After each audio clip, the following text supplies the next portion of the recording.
So good day everyone. So for our topic for today is ideal vapor compression air conditioning. So first we have to explain how to read the PV diagram and PS diagram. So in the PV diagram we have 1, 2, 2. We have S is equals to constant. So isentropic compression in the compressor. So 2 to 3, we have constant pressure, heat rejection in the condenser. And then 3 and 4 are asymptotic expansion in the expansion valve. So we have H3 equals H4. Then 4 to 1 means we have constant pressure, heat absorption in the evaporator. So same as the PS diagram.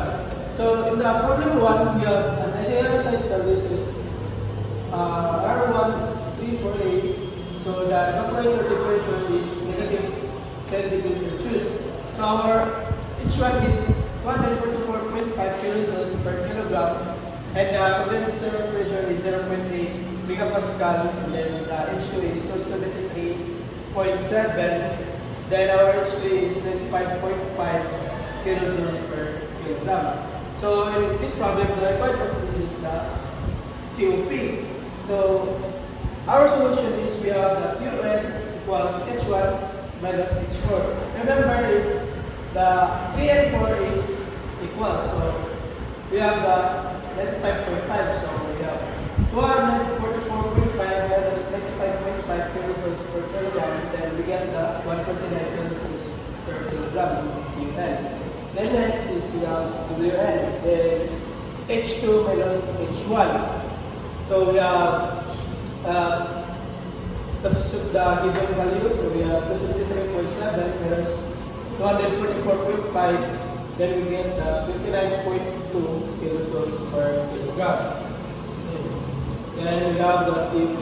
The CP is equals QN over WN.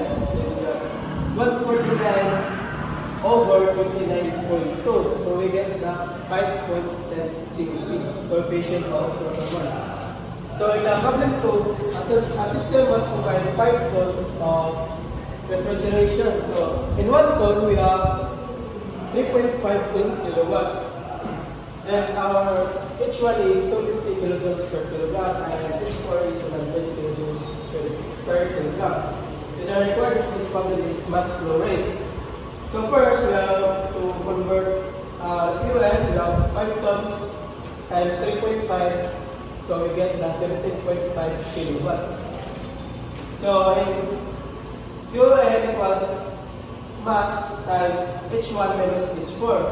So we have to substitute the given value. We have 17.5 equals mass times 250 minus 100 kilojoules per kilogram, then we get the mass flow rate of 0.117 kilogram per second.